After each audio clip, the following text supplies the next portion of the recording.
Group of U.S. senators has been voicing support for Israel on a visit to Tel Aviv as the Gaza war continues. The Republican Senator Lindsey Graham had this message for Iran. We're here today to tell Iran we're watching you. If this war grows, it's coming to your backyard.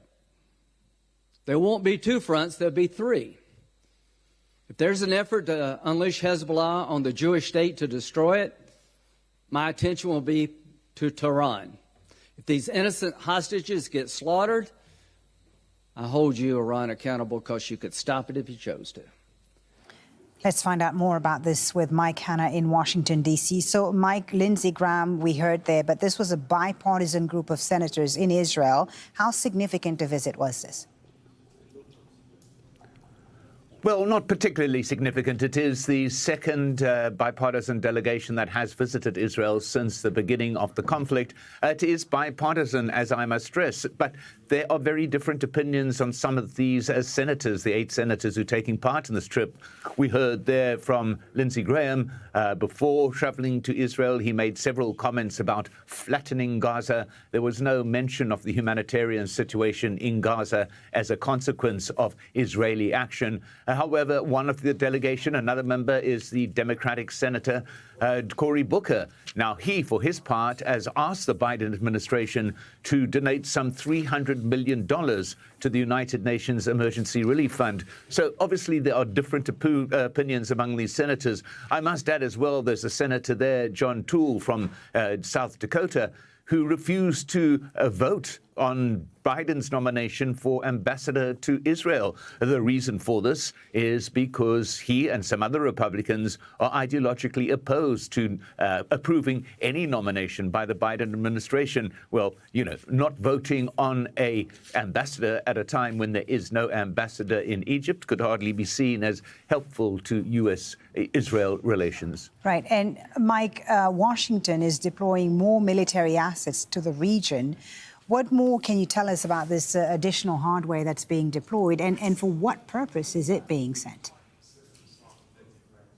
Yes, we understand that the Secretary of Defense briefed President Biden in the course of the morning about stepping up a military presence in the region. Among the items that he discussed with him is a high-altitude missile defense system, the THAADs, more Patriot missiles to be put into the region, along with a second aircraft carrier fleet, which will be going to join one that is already in station in the eastern Mediterranean. But one must stress as well is that this is not necessarily to back Israel or to demonstrate a show of support for Israel. What it is more pointed towards is a troop protection in theater, to protect those troops who are already in theater, those U.S. troops. It's also perhaps a very strong signal to Iran. Now, the Biden administration has expressed deep concern about Iran attempting to exploit the situation in Gaza and open up another front of conflict. Moving these military resources into this particular region is clearly a signal to Iran that it better stay out of the what is happening there. Otherwise, there could be consequences. Mike, thank you for that. Mike Hanna live there in Washington. Well, let's discuss all this, the U.S. position, the U.S. deploying more military assets to the region now with Harlan Ullman, who's a former Navy captain and senior advisor at the Atlantic Council, as well as chairman of the Killowen group. He's joining us from Washington, D.C. Thank you very much, Mr. Ullman, for being with us on Al Jazeera. So, as you heard there, we're seeing a further buildup of U.S. assets in the region, the biggest deployment of military assets to the region. A big military flex, really, for the U.S. Is it just for deterrence, as the Americans say, or is there a real risk today that the U.S. could be dragged into this conflict? Unfortunately, the use of the word deterrence is a miscast, because to deter, you've got to prevent somebody from doing something, and I'm not sure what we're really preventing. We are raising uncertainty and therefore imposing some degree of ambiguity about what and why we are there, which I think is positive. But make no mistake, the aircraft carrier group Ford, which is sailing in the eastern Mediterranean, is not sailing in a huge body of water. That's a very restricted waterway. And if one merely looks at what Ukraine has done without a navy to the Russian navy, that carrier battle group is sailing in harm's way given the use of drones and missiles. So there could be some kind of an accident. Now, if the war expands, and I don't think it will, simply because it's not in Iran's interest, we'll see how this plays out. Interestingly, in my judgment, Hamas has the upper hand in terms of public relations, because first of all, it won the public relations war on who struck the hospital. Whether or not the Israelis did it, and I don't think they did, most of the world believes it was Israel. And that they've released 2 American hostages in terms of a PR campaign is really quite brilliant. So we'll see what happens. As you know, President Biden, I think, has more than cautioned Prime Minister Netanyahu about a full-fledged offensive into Gaza. That would be a war from hell, and it would be a disaster. But what would come next in terms of an occupation is really the nightmare from hell, and that would be catastrophic.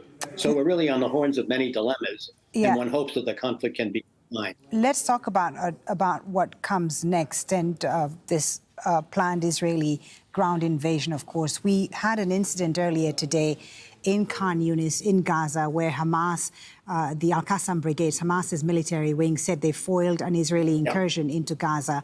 It's not the big ground incursion that Israel is planning, but the Israelis have said that one of their soldiers was killed in this attack and 3 others injured. What does this suggest to you about what Israel is planning for this ground invasion? Apparently, this is not the first time there's been incursions into Gaza by the Israeli military. A ground offensive in Gaza for Israel, how difficult is it going to be? Because it's not favorable terrain for them, is it? First of all, the incursion, I am sure, are special forces trying to derive intelligence about where Hamas may or may not be. These are not real attacks. They're reconnaissance in small numbers. And that makes real sense. The problem with fighting in cities, as one would have seen in Leningrad during World War II, or indeed in Fallujah and Najib and Mosul in the Second Iraq War, is impossible. Furthermore, there are a series of underground networks that probably run for hundreds and hundreds of miles.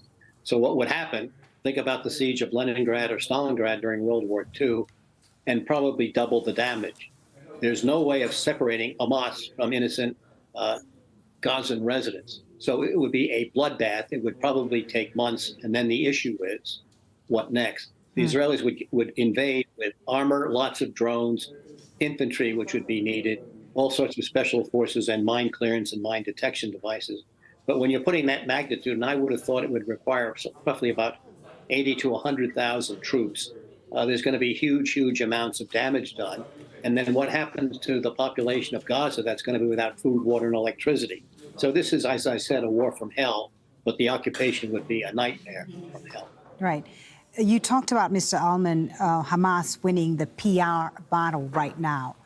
What about militarily? What do we know about Hamas's military capabilities right now? The Israelis, of course, say they've inflicted severe blows to Hamas, destroyed tunnels in Gaza, and so on. What do we know about what Hamas is capable of militarily if this ground invasion were to happen soon? No matter how heinous the attack was on October 7th, it was a brilliantly organized campaign. There's no doubt about that.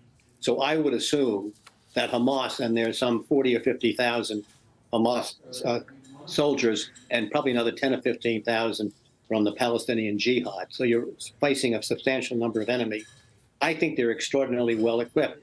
But remember, Gaza has become the world's largest IED, improvised explosive device. I would bet there are tens of thousands of mines and booby traps planted. And when you're talking about house-to-house fighting, you're talking about close-in weapons. So Hamas does not have to depend upon large-scale weapons just to defend itself. And don't also forget that Hamas probably still has thousands of rockets and missiles that it can launch against Israel.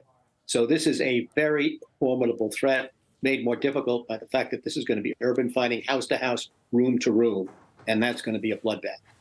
Very interesting to hear your thoughts about this. Thank you so much for your insight. Harlan Ullman, a former Navy captain and senior advisor at the Atlantic Council, joining us there from Washington. We appreciate your time.